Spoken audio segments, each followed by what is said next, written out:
Halo gengs, balik lagi dengan saya. Kali ini kita akan membahas tentang sosok ilmuwan yang paling fenomenal sepanjang abad ke-20 ini. Dialah Albert Einstein. Apakah kalian kenal dengan ilmuwan yang satu ini? Jika tidak, maka wah, kelewatan sekali kalian ini. Mari kita mengenal lebih dekat sosok ilmuwan jenius yang satu ini.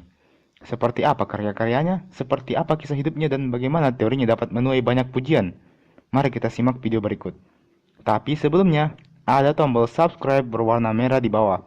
Silakan tekan tombol subscribe itu untuk berlangganan di channel ini secara gratis.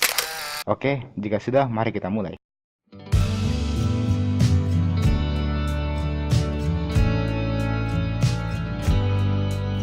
Namanya adalah Albert Einstein. Dia adalah seorang pria yang awalnya berkebangsaan Jerman.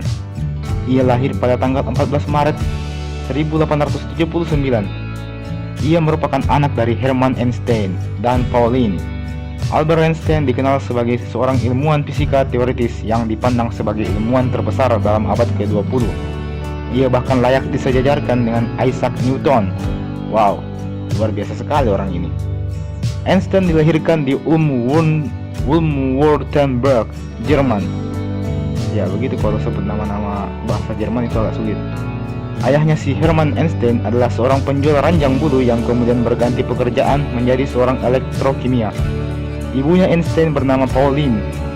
Ibu dan ayahnya Einstein menikah di Stuttgart. Kemudian mereka adalah keturunan Yahudi. Ya, keluarga mereka adalah keturunan Yahudi. Jadi wajar saja jika Einstein disekolahkan di sekolah Katolik.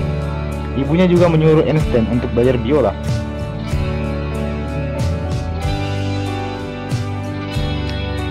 Saya ingat sekali itu biasa kalau main biola Einstein. Bagus sekali suaranya dia. Tuhan yang kau masih mau dapat itu Einstein waktu masih kecil. Bercanda gitu. Einstein kecil, sewaktu berumur 5 tahun, diberikan sebuah kompas oleh ayahnya. Dan Einstein sangat senang. Dan mungkin itulah yang memicunya hingga menjadi seorang ilmuwan. Meski demikian, nyatanya Einstein tidaklah menjadi seorang siswa yang pandai di sekolahnya. Dia tergolong sebagai siswa yang lambat dalam belajar. Hal ini disebabkan karena sifat pemalunya. Dan setelah kematiannya, barulah terungkap ternyata Einstein menderita penyakit bernama dyslexia yang terdapat pada otaknya. Hal ini diketahui setelah otak Einstein diteliti oleh para ilmuwan. Selain agak lambat dalam belajar, Einstein juga memiliki kemampuan berbicara yang agak kurang. Einstein berwatak pendiam dan suka bermain seorang diri. Mungkin dia agak introvert kali ya. Mungkin dia agak introvert. Semacam itu mungkin. Einstein mempunyai seorang adik bernama Maja.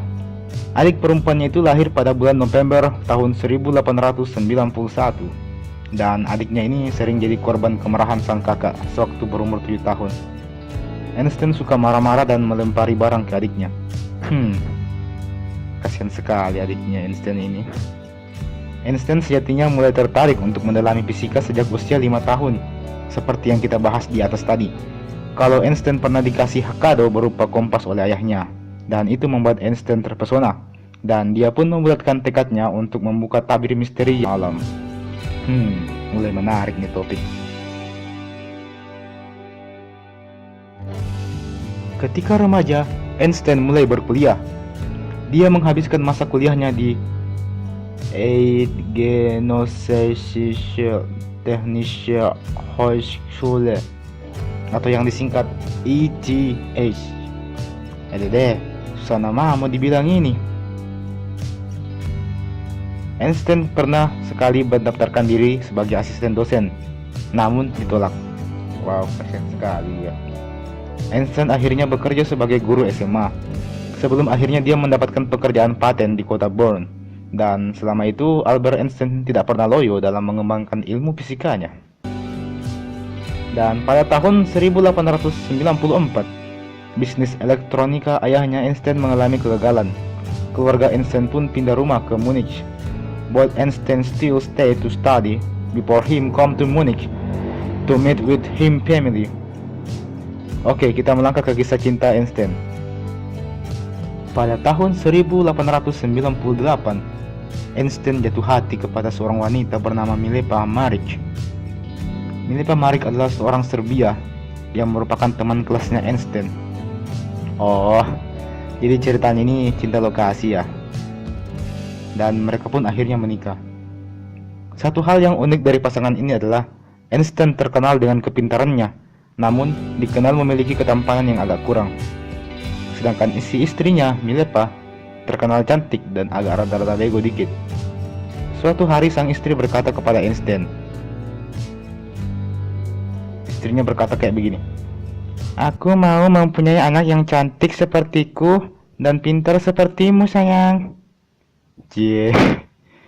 Sambil mengupil, Einstein menjawab, "Justru saya takut punya anak." "Why?" balas sang istri. "Iya, saya takut nantinya anak kita akan bodoh sepertimu dan jelek sepertiku." Dan saya hanya geleng-geleng kepala waktu itu. Oke, lanjut. Tahun 1898, Einstein resmi menjadi dosen dan mengajar di ETH dan akhirnya berpindah negara dari tak bernegara menjadi warga negara Swiss. Selama masa-masa inilah Einstein mendiskusikan ketertarikannya kepada sains kepada teman-teman dekatnya waktu itu dan tak terkecuali Milea.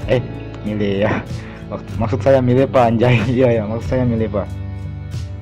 Singkat cerita, akhirnya Einstein mendapatkan gelar doktor setelah menyelesaikan tesisnya yang berjudul Eine neue Bestimmung der Moleküldimensionen. Susahnya dibilang. Jika mau lebih gampang, dalam bahasa Inggris disebut juga dengan On a Determination of Molecular. Ia kemudian lulus sebagai doktor di Universitas Zurich pada tahun 1905. Dan setelah itu, karir Einstein mulai berkembang seiring dengan teori relativitas yang dia kemukakan, serta berbagai karya-karyanya yang lain seperti paper, disertasi, dan sempat juga meraih Nobel pada tahun 1915. Dia pun mulai dikenal sebagai Profesor Einstein. Einstein akhirnya pindah ke Amerika Serikat pada tahun 1933, dan karena khawatir kegiatan menelitinya terganggu, dia pun memilih untuk menjadi warga negara Amerika Serikat. Jadi Einstein ini sempat berkali-kali berpindah warga negara ya. Karena ketenaran dan ketulusannya dalam membantu orang lain, Einstein sempat ditawari untuk menjadi seorang presiden, tepatnya presiden Israel pada saat itu. Namun dia menolak karena merasa tidak punya bakat. Jadi si Einstein ini menolak untuk menjadi presiden Israel karena dia merasa tidak memiliki cukup bakat untuk berada di bidang pemerintahan. Bagus juga keputusan yang satu ini. Salah satu kesialan atau kesalahan yang sempat Einstein perbuat adalah ketika dia mengirimkan sebuah surat yang berisi teori bom atom kepada Presiden Amerika Serikat saat itu, Roosevelt. Berkat itu, Amerika kemudian mengumpulkan ilmuwan-ilmuwan terhebat di dunia, termasuk Einstein sendiri, dan mereka membuat sebuah proyek yang disebut dengan Manhattan Project, di mana dari proyek itulah lahir bom atom yang dijatuhkan di Hiroshima dan Nagasaki, Jepang. Senjata pemusnah massal yang diciptakan Einstein sukses mengakhiri hidup jutaan umat manusia. Einstein merasa sangat terpukul saat itu. Dia merasa sangat menyesal dengan teorinya karena telah mengakibatkan bencana yang sangat dahsyat. Dalam biografi Albert Einstein diketahui Einstein merasa sangat bersedih dan menyesal dalam hati karena teori relativitasnya digunakan sebagai inspirasi untuk membuat bom atom. Dan pada akhirnya, pada tanggal 18 April 1955, Albert Einstein meninggal dunia. Dia meninggalkan karya-karya besarnya yang telah mampu mengubah sejarah dunia. Kata-kata bijak yang terkenal milik Einstein adalah, "Kalau kau belum bisa menjelaskannya dengan sederhana, maka kau belum cukup memahaminya. Kita tidak bisa memecahkan masalah kita dengan pemikiran yang sama pada saat kita menciptakannya." Oke gengs, itulah tadi biografi sang maestro Albert Einstein. Dan tahukah kalian, setelah diteliti, ternyata Einstein hanyalah menggunakan sekitar 8% saja dari fungsi otaknya. Ini membuktikan bahwa banyak manusia belum mengoptimalkan fungsi otaknya secara keseluruhan. Jika hanya dengan 8% saja kamu sudah bisa menguasai satu abad, apalagi jika mencapai 10% atau 15%. Wow. Satu pelajaran penting yang kita dapat dari video kali ini adalah teruslah mengasah bakatmu agar kamu semakin berkembang. Einstein sangat cerdas karena ia sangat mencintai fisika.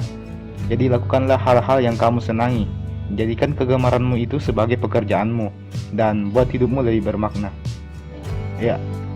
Oke guys, jangan lupa untuk like, comment, share video ini.